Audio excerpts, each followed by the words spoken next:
Word on why you dated. You broke up with her, she ain't leaving who she came. Man, what the And we come out the Bronx, so. Alright, I'm sorry, my bad. Hurry up and film! Yo, what's up with y'all, man? You guys doing good, great, awesome, and all that. And before I continue, yes, I know you like the setup. I do too. And if you're new, and if you like NBA content, hit that subscribe button. I'm your guy. Look at this clean setup. I told you guys I'm coming up, and I came up. So today I'm here talking about two people who made the Nets what they are today. Trash. In 2010, the Nets GM, Billy King, was hired. He was brought in with ridiculous expectations by the majority owner of the Nets, some Russian dude. I'm not gonna butcher his name, but we'll just call him M. So the majority owner of the Nets wanted Billy King to bring a championship to the Nets within 5 years. So putting that task on any GM with a roster totally far from that would be damn near impossible for literally anyone to do. And especially since back then, when Billy King was first brought in, the Nets were already one of the worst teams in the league. The only thing that could help pull this off was God alone himself. In 2011, around the time Melo was available to be traded, the Nets tried to make a trade for him, but it didn't fall through and things never worked out. So since the Nets trade didn't happen, the Nets went ahead and traded for Darren Williams when he was good. After that, the Nets went ahead and also traded for Joe Johnson, which he finessed my Hawks, but we ain't gonna talk about that right now. Yeah. But out of these two trades, they ended up giving up cash, 3 first-round picks, Derek Favors, and some other role players. And with that trade, that gave him a pretty good scoring backcourt. But back then, it still wasn't enough to beat, at the time, the super team of Miami Heat, LeBron James, Chris Bosh, and Dwayne Wade. So it's 2013, year 3 of this thing, and Billy King is running out of time. So he decides to go all in.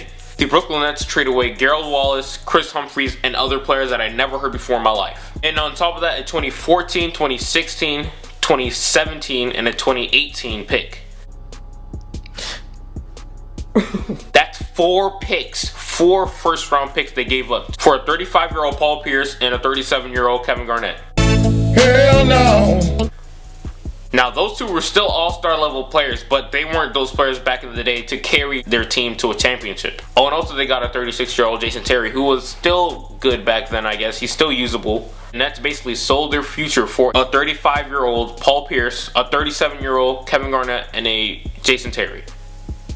Somebody call the police! The Nets got robbed!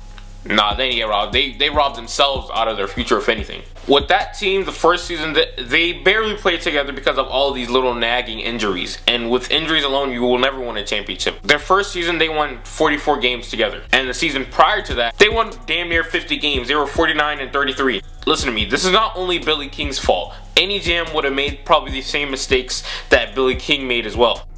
Boy, if you don't get... It was the owner, the majority owner's fault. Russian dude M, yes, it's his fault. Because he wanted to rush a process of winning a championship within 5 years, the roster is nowhere near that. Their team was one of the worst teams in the league, and he forced their GM to rush and win a championship this way. And this was not the right way to do it, and they learned their lesson. The Nets are still paying for it right now. But now they have a young star, they're getting better.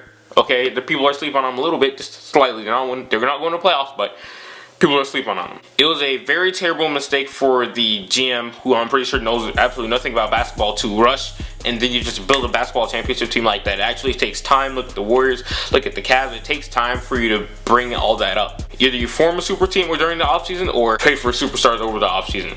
Not during the season, especially not when you have super old players like Paul Pierce, Kevin Garnett, who are on the downside of their career. So the Nets chose to go after old, once upon a time superstars, and they paid for it, and look at them now.